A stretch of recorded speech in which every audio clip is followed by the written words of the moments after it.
It's such a pleasure having you both here. We're super excited to host you. Emily, I'm gonna dive right in. I have so many questions to ask, but you know, definitely a love letter to grocery stores, to immigrant communities that serve as a backbone for us. I was reading your director's statement in the engagement guide and found it really fascinating as to how you kind of got immersed in this world of ethnic food and what your upbringing was. So I wanted you to share your story with the audience and maybe tell us a little bit about how your story then evolved from childhood and growing up into becoming a director of this grocery list show and getting hooked up with this top chef, Chrissy Camba. Yes, thank you so much. I'll try to make this the short version. So I grew up in Michigan, in the middle of Michigan, a place called Midland, and I uh, was actually adopted as a baby from South Korea. And where I grew up, I didn't really see any kind of cultural diversity there. I didn't really have, a strong connection with the heritage that I, came from. And it was something that I was always curious about growing up, but really had no access to it in the place that I was, which was primarily, I would say, like a suburban white town. And as I, continued to grow up and continued to get more curious about South Korea, I went to college and went to a little bit bigger of a city in the west part of Michigan. And for the first time there, I actually worked at a Korean owned sushi restaurant because at that time, I feel like Korean food really wasn't as popular as it is now. And so people were owning, Korean people owned restaurants that were selling something that was a little bit more popular cuisine wise, which was sushi in West Michigan. And that was the first time I had really encountered Korean people and kind of was a little bit intimidated and a little bit self-conscious and insecure about really not like about being like a complete imposter. And so I didn't really tell anyone there that I wasn't Korean, but they discovered as I like was using chopsticks in a wacky way, and and it slowly kind of like came out, and something that I was kind of nervous about turned into a really beautiful experience where the first thing the owner Boke said to me was like, "Oh, have you eaten uh like japchae before, like a Korean noodle dish, and like all of these other dishes that it was just the easiest access point for us to connect, and it was so beautiful and warm and such a amazing experience. And I was already like super into cooking. I just like to cook since a really young age, but cook very like Midwestern things that I grew up learning like from my parents and where I grew up. And so it was my first introduction to Korean food. And through that, it just became kind of a larger adventure where I just, from something such a small interaction, where I just started uh, exploring Korean grocery stores and slowly learning how to cook Korean food and slowly growing my connection to a heritage that in a country that I didn't know. And it became so beautiful, and I just started making more Korean friends, more adopted Korean friends, more everyone kind of friends as I moved into more diverse areas, moved to Chicago after that, and then eventually to New York 8 years ago. And in every place that I've lived, especially Chicago, I fell in love with the cultural enclaves there, and really love to explore different new places through going to different grocery stores and then trying to learn to cook something with ingredients that I find there, or maybe trying a restaurant in a different place and wanting to try to recreate a dish and going to a grocery store from that background. So that hopefully is sort of the short version of why I feel a strong love and connection to cultural grocery stores. And I got really lucky when I started the grocery list show. It was a project that like came from like the depths of my soul, where I was like, I love grocery stores so much, and I love cooking so much and sharing it with people. And I was like, I just need to do a project about this, and got really lucky meeting Chrissy in Chicago, and had been looking for a Filipino chef, and she just happened to be in the same city that I was in at that time, and Seafood City was the first. I was looking for a Filipino chef because Seafood City was the first store that really caught my attention that I knew I wanted to profile. And so I just got really lucky. I found her, and she had already had all of this online or on all of this television experience. And when we finally connected, like over the phone, it was just she is like she is in the show, and she's just so fun, easy to talk to, and really warm and welcoming. And so I just got really lucky, and we continued to work on the show together. And I moved here, and so I had started out with Seafood City in Chicago, but once I came to New York, I started looking and scouting stores around the New York tri-states, and that's how we found other amazing places that are featured here. Great story. And I think what is so moving and touching about the grocery list show is there's short segments where you are able to really spotlight different ethnic food stores, but not only get to hear the people's stories, but then get to cook with them and their families. And really, I think, for us being programmers for this Indie Lens series and for a film festival that focuses on social justice issues with the theme of activism making change, what we find is food is always the common denominator, right? We live in a country where everything right now is so polarized. And as we know, immigrants are being the target of and scapegoated for so many things that we're seeing in our country. But when we're able to humanize these stories and to show what we have in common through the commonalities between our cultures or similar foods that we may eat, it's always that unifying force that bring people together, and also in a very beautiful way kind of sew that thread of showing there's much more that binds us than divides us, which is, in my opinion, what this world needs a lot more of. And I think cooking is such an important way to tell these stories, but also showing what you did in this series of showing how it's also a backbone for community, like we saw with I think it was the LeBay market, where he has this free food fest where it gives out food to hundreds of people, and people are coming in. And then, to bring in Nancy to the conversation, understanding that these mom and pop stores have been here generationally. And the neighborhoods, which may have once been Italian, as you state in the show, are no longer Italian. They've changed over with their Korean and Mexican. And living in Bergen County, which is like, also very similar to Brooklyn in the way you have all these towns that are teeny tiny municipalities, but you go from Teaneck to Leonia, and it's a completely different, ethnic community. And yet we're able to spotlight the mom and pop stores. And my question to talk about Nancy is, how did you decide with all these ethnic food stores in the New York metropolitan area, which I think you covered 4 in the New York metro area, and they selected 1 in Chicago. How did you link up with Nancy and get out here to Richfield, New Jersey? And then my follow-up question will be for you, Nancy. What was this like for you to meet Chrissy and Emily and to all of a sudden be spotlighted on this, national grocery list show with this top chef?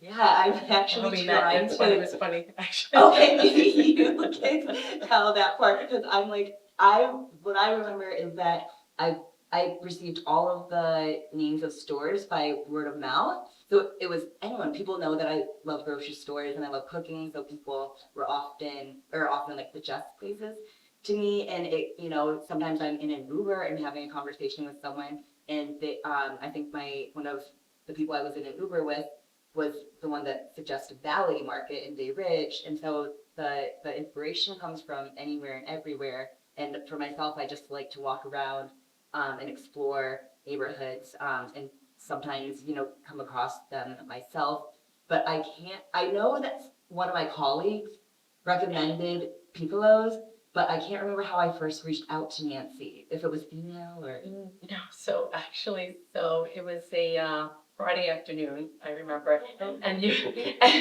and the phone call comes in, and thank God that I answered, because I don't think anyone else would, she talked me about.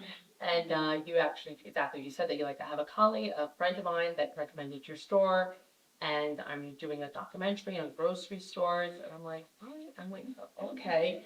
And it was just strange, and I said, all right, let's meet. And we talked and we decided. And once we spoke and she told me what the project was and looking for all different types of stores. I would actually remember I was trying to help you look for different stores in the area because there's so many different background stores in this area. Like I said, Tina, Gill, Palisades Park, Leonia. I mean, I think that we have a melting pot in this area. We're very fortunate to have all different types of backgrounds.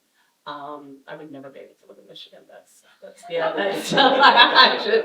so. No shame. And then so when we met and she told me what the series was going to be about, I'm like, this is so us. I mean, because my parents have been in business since 1977. Our first store started in Hudson County actually, and we were one of the first Italian markets in the area at the time. And I'm talking about way before the bigger markets now that you think that they're Italian, I say, and they're really not Italian. They're more American Italian. So I said, oh, this is perfect. And I, told my brother. The only issue was that my parents weren't here at the time because they go to Italy for a couple months after the summertime. So when we filmed, the only thing is my parents weren't around, but it was fine. They do.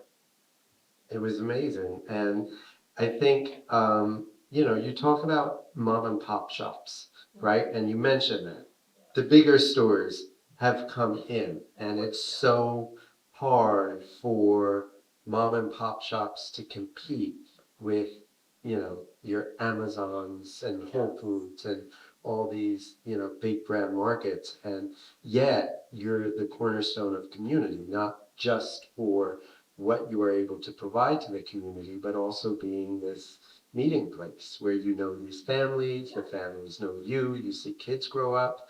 So, as a small business owner, what do you see, the future of that, and how do you feel mom and pop shops like yours can continue to thrive in an ever challenging market where it's becoming harder and harder for brick and mortar and family run businesses to compete? It is very difficult, and I noticed, and it's actually very sad when I see a lot of businesses in the area that are closing for that reason. Actually, there's a business that was right up the block from me that just closed last month. It was a diner that was there for 32 years. I think that what helps these smaller businesses like our family runs businesses are that when a customer comes in, they have that one-on-one attention. I mean, I have a customer that comes in and like, oh, I'm trying to make, I want to make bolognese sauce. And I said, okay, well, let's pick out pasta. And they're like, oh, I want to, I'll have penne. I'm like, no, not really. So but there's customers that look for that one-on-one attention. They want to know what ingredient, what would be best for that special meal they're making for the family. Also, I think that the relationships that I have with customers, I know their first name, I know who's in school, how their parents are, how their grandkids are. I mean, like I said, we've been there for 32 years, and there's a lot of recipes that we still continue to make, like special dishes during the holidays. Like for instance, we just had Easter, and there's a special pie that we make that I was just talking about it tonight. It's called wheat pie. It's a whole grain pie, and it's a custard pie. And people like my generations are not making that anymore, but they still want it because it reminds them of their childhood. It's that nostalgia of Yes. coming just to like a place where you yes. feel like you're coming home. And I Yes. think that's what you captured so beautifully, that you will not get when you go to, your chain store. No. And you're giving the customer that boutique experience for maybe that new generation of kids like us that maybe aren't going to Italy every summer or haven't had that connection with Europe, where they really want to know, okay, I don't want the Italian American recipes. I don't need, I you want know, the spaghetti and authentic. meatballs. Yes, no. I want to want learn the- how to make like an authentic Italian meal. So when I do go to Italy, my relatives are gonna be impressed. Yes, like the right? big recipe, the big sauce now, everyone's having carbonara, which is, guanciale Right, and. with the guanciale, with yeah. real Real guanciale, like and I that's what I learned from tell my them. Italian friends, like real Real guanciale, guanciale. it's like the cheek of the pig, Pig. and you gotta get the real guanciale because it's the fat that you need that caramelizes, and then you get the sauce, and the sauce is So that's so what I'm, rich you're and not making, you're not robust. using it with bacon. Right, It's right. it's totally different. I love, even when you make the puttanesca, you pick the malfadine Yeah. pasta and you talk about how How it it's adheres to the Yes. pasta and I how wouldn't it do that with twirls. spaghetti. And that's so important. And I know for myself, coming from, we're all immigrants in this country. And I'm coming from an Eastern European background. My grandparents were Holocaust survivors. They never went back to their country because of what they endured. But recently, I reclaimed my European passport and reclaimed my Polish citizenship.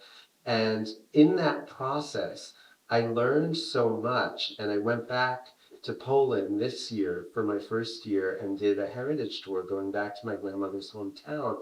And all of a sudden, you know, all this food that I ate as a childhood in Brooklyn at my grandmother's table, you know, it was all starting to click. And then I go to, there's a market here called Net Cost that's like Eastern European, Russian, Ukrainian, Polish.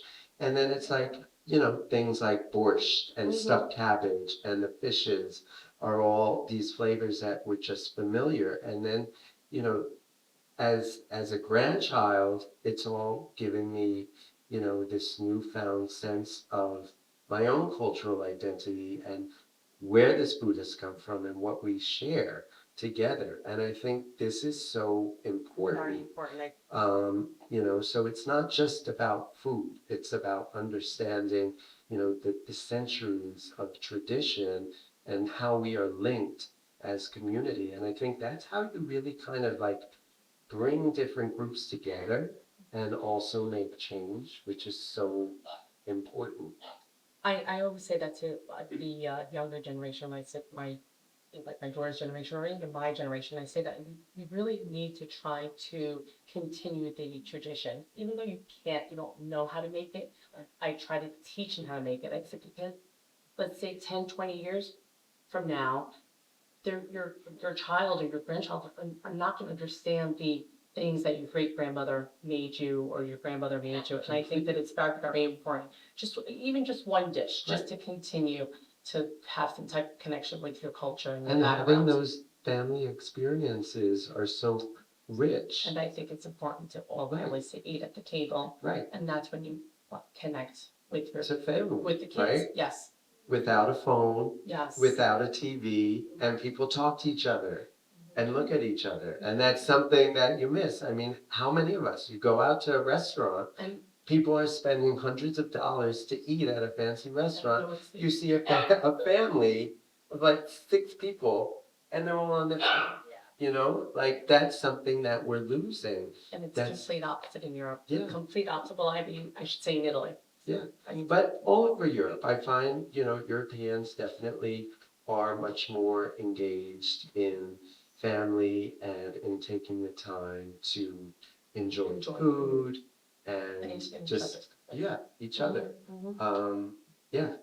So I'm sure this audience has some questions or comments that they'd like to ask. So I would like to open it up to the audience. If anyone would like to have a question answered, yes. I don't actually have a question. I just have some comments. I'm just so moved and hungry. Well, we have a surprise coming, so you're gonna be fed in a few minutes, I promise. Oh, good. It was so wonderful. I think when I smell olive oil and lentil soup, I think of my grandmother. And I just saw the connection between, each person was talking about their family and their grandparents, their grandmother, their grandfather, and it was just so some Lamperts, my first time, not my last time, and I can't wait. Thank you. Yes. I have a comment also, it's not a question, but I have to say, I've lived in this town, my couple of decades. We've been here since the mid-60s. And I know you said that your store has been in Richfield since. No, actually, our store. Oh, you were in Hudson Valley? Yes, Okay. 1977, And we were in then Hudson you County, came we moved here- to Richfield in 1993. Okay, oh, well, that explains it, that's when I was married and I moved out. Okay. But then I came back. But I have never heard of your store, and I feel like I was brought here tonight just to find out about your store.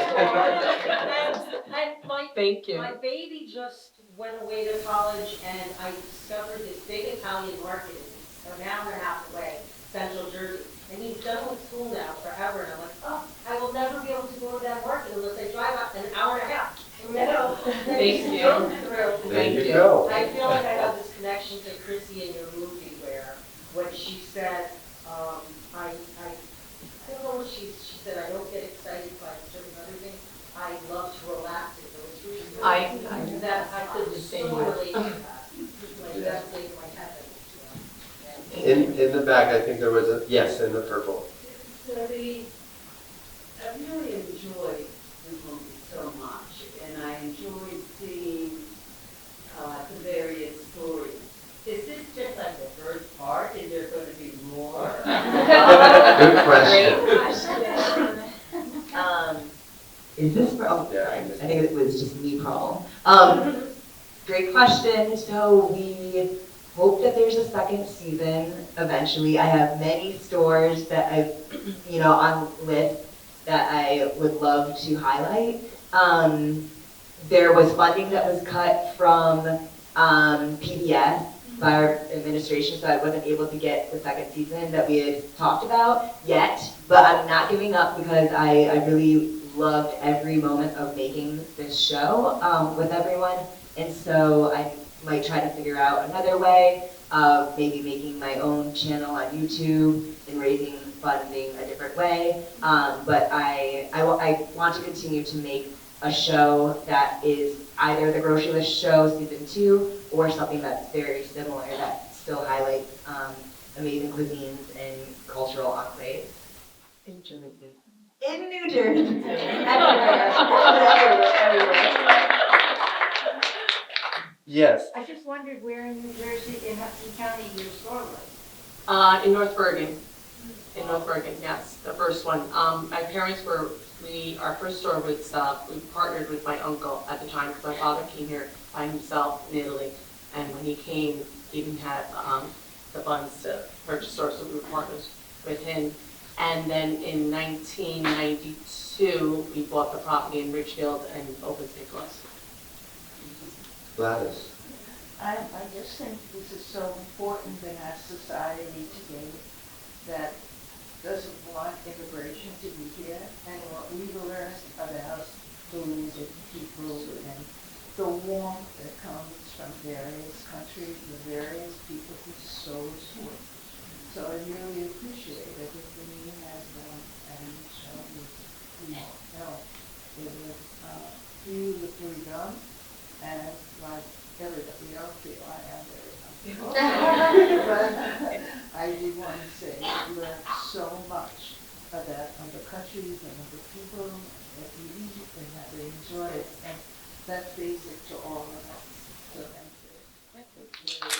And I think we'll take two more questions, and then we're gonna bring out some mozzarella from Piccolo's. Yes, on the aisle, and then the lady behind you. Here just to add on, thank you, it was wonderful. I watched a lot of the people that were on stage, one of the captions, they're always showing all the consultants who sold out, of course, sponsorship and all that.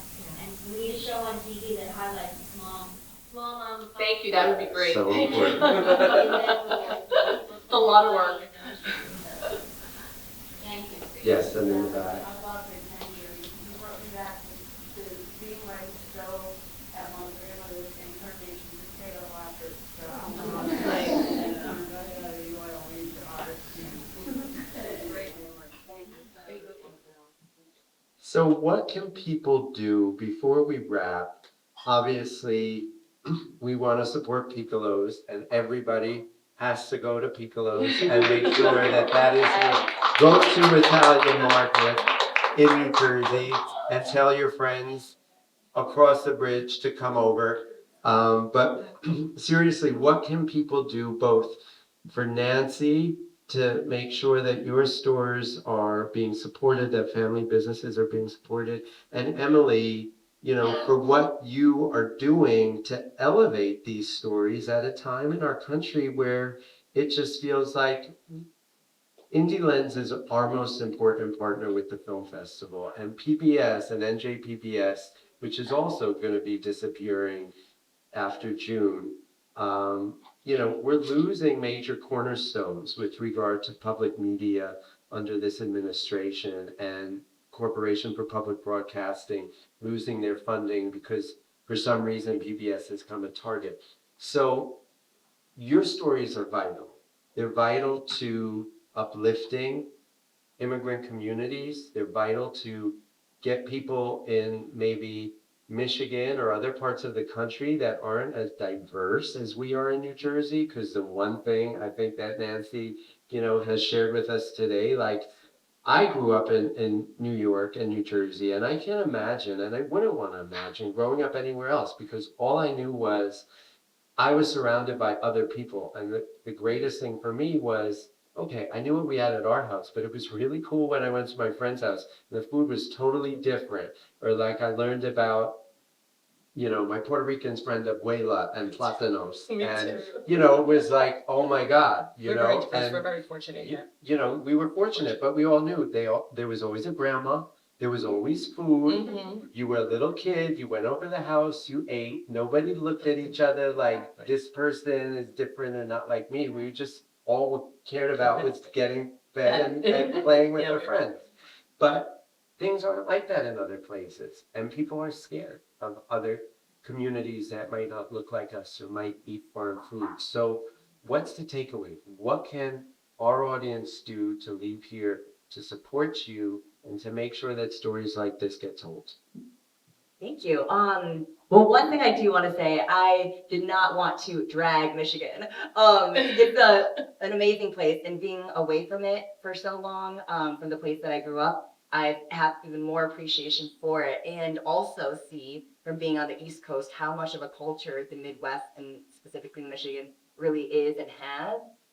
And so I do think though that as far as being able to transcend the show that the growth of the show, what's important to me is that people do have agency for themselves and get curious or stay curious and stay adventurous and go see, even if you're going to some places like Michigan, go see what some other place that is unfamiliar to you has to offer and talk to people there. I just find that wherever you are, there are always great people, and always something to learn.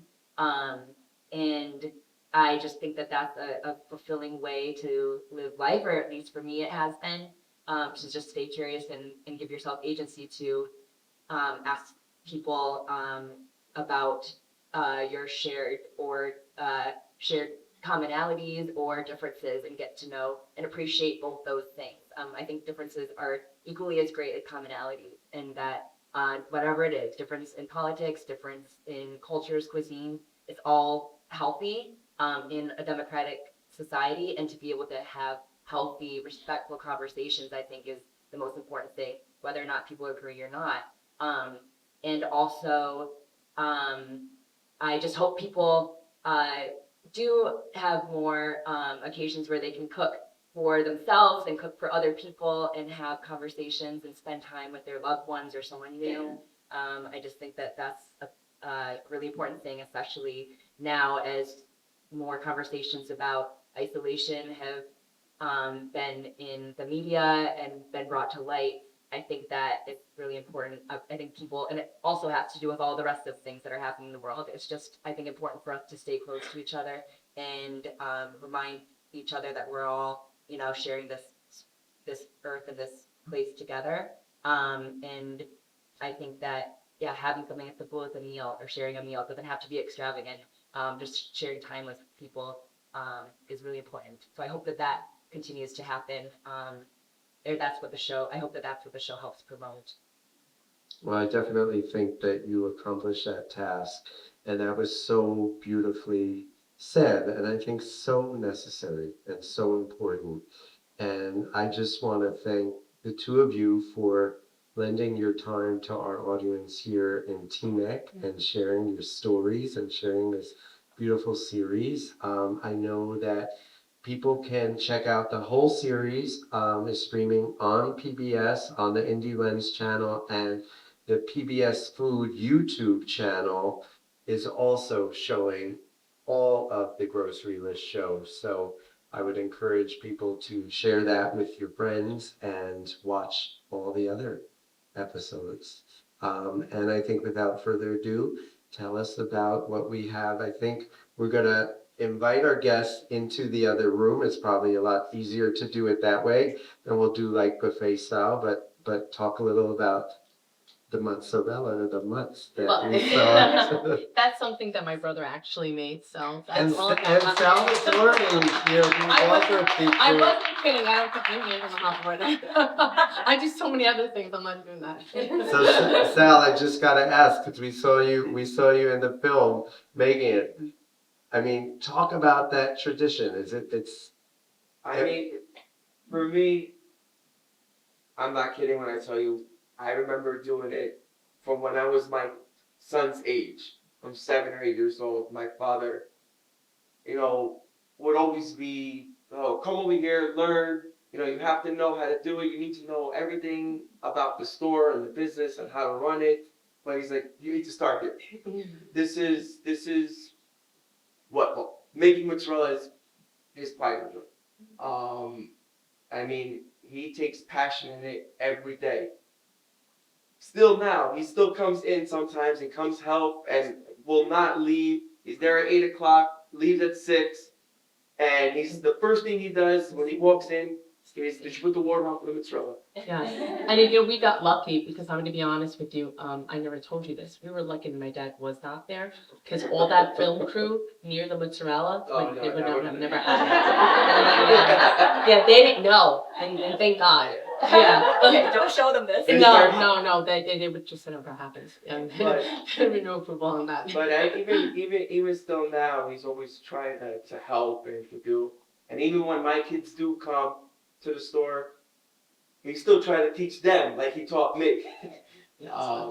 And is the hope that the kids will continue the tradition and take over the store. You know, Jeremy, it's unfortunate that it's a very difficult business, and to find employees, to have that mentality of, it's long hours and have the patience.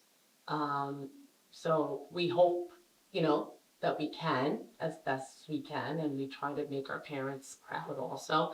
But the day-to-day operations does get difficult. When, like I said, like the big supermarkets, and everybody's, watching their pocket because things have gotten expensive and everything. So like I said, I try to give them that one-on-one. I mean, that's where I think we have to, make a difference. Yes, is the strength, is the one-on-one relationship that I have with my customers, and when they're looking to have a special event or just getting a bunch of friends over. Oh, I need to make a board, and I'm like, okay, get this. I never push more. Actually, some customers say like, oh, you give me more. I'm like, well, I think this is all you need, and I don't try to overdo it either. I always try to keep it what they need. I don't oversell them, and some customers appreciate that. So I had that situation today, actually. The customer with prosciutto, and he's like, you're probably gonna give me the most expensive. I'm like, no, actually I didn't. I actually gave you what I felt would go best with your honeydew salad. And people And appreciate that, yes. Right. Yes. That I'm very works. honest, and I'm big on Keeps karma. people- So, yes. So Nancy has brought mozzarella, I hope I did. and would like to invite you all into the next room, and you all can have a taste.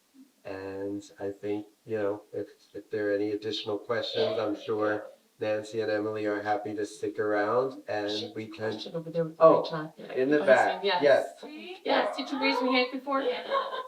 No, it's okay. No. Thank you so much. I'll make it really quick. Thank you so much. I have just really funny because of what you just answered before was so much within the realm of what I had a question of, but I also wanted to address this both of you because all the people in the industry and in the media space as well, kind of having to be inspirational side, but also just understanding the, I guess it's the first part, or like the speaker's question is, I think for Emily first, and then of course from the operations side, running and the science, community. The first question is like, as a creative in media, there's so many different ideas that end up rolling into your mind of how to connect with the movie with the creative end of people together. So what was the process and I guess ultimately set this to be and ended up seeing something of this nature. And then the second question from the operations. I think fans would be like, what has kept you going, or I felt you experienced differently of connecting with your guys to the community so much, but it was hard to go into the patient, which I think is, when you're like, like what was that driving force to keep going? So however what. What keeps me and my brother going, honestly, is the dedication that my parents literally have been doing this our entire lives. So we don't know nothing other but working in the store and being there. And I have to be honest, I love my customers. I mean, when I really meant that my customers have known me since I was 2 years old is a true test. I mean, it's true. I've seen customers come and go, and some customers that have have passed, and now I see their kids and their grandkids. So what keeps us going is, I think, our customers, the love that I have for them, and my parents, and I've seen the dedication and the sacrifices they've done for so long, for so many years. I think that's what keeps us going. It's really just, it's family. I'm fortunate enough to work with my family every day. Is it, happy faces every day? No. As challenging as that No, can be. it's very challenging, and as they get older, they get very set in their ways, and it's their way or no way. But little by little, my brother and I are teaching them how we can work smarter, not harder. Right. As far as what the process was like getting to in contact with the stores after I kind of scouted them, and I would not with Piccolo's. I walked in there and I felt I already knew like it was very good vibes and very good environment. But for instance, I had been to La Bay Market before, but I just was curious to know, for the other market that I hadn't been to yet, if they were like good people. And I got that feeling when I went into all of these stores, but sometimes I just felt like, okay, maybe I should just double check. And so for instance, with Abe, I asked the neighboring wine store or liquor store, like, oh, okay, like this guy seems really cool. I'm really interested in doing a piece that would profile his store. Like, is he a good neighbor? And the guy just, gushed about him and his family. And it was really great to just kind of confirm, like, my instincts. I think that it did seem like, it wasn't just his store, it was some of the other stores too. I just wanted to ask their neighbors. Like, I didn't want to put a store, give them like a bigger profile, or if they were like jerks, to be honest. Like, and you never really know. But I mean, all these places I did get a very good feeling, like when I walked in. And so process from then on just was mostly a lot of going into the stores in Brooklyn. And Nancy is the only person that ever emailed me back, and the only person that texts back or picks up the phone. Everyone else is very much like I have to go in there and there is one other, the Valley family, the eldest brother was great about emails and texting, but some of these folks like Big Mac just runs that whole place, and he's very, he's out driving the truck, and then he's out at the store, and he's out talking to people, and he's helping, organize neighborhood picnics. So it's like everyone is extremely busy. So I was grateful. They, like Nancy's saying, they work extremely hard around the clock, and so I was grateful for any time, whether it was face to face, that they would have conversations with me while I was trying to plan this show and the production, or whether it was responding to a text or email. Every time I was just very grateful because I know that they're all working. Yeah, they're buzzsaw. Now I have a question. I just did some detective work I did on social media, like trying tagging, following you today. And I ended up on the website, Grocery List Show website, and I saw there's a tab for recipes. And I got all excited but it says coming soon.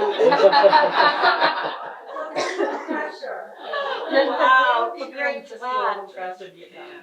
Yes, they are coming very, very soon. Yes, we will have those recipes up there. People ask all the time, and I will be putting them up there at some point. So stay tuned. Maybe that's the way to get the funding for the next season, Yes, right? yes. The recipes and a cookbook and all the other Wow. stuff. But yes, you can follow us. Thank you for bringing up our social media at the Grocery List Show on Instagram if you're interested. Okay, and without further ado, we're gonna go try the next round. Round of applause for this incredible panel. Thank you both, Emily and Nancy and Cal.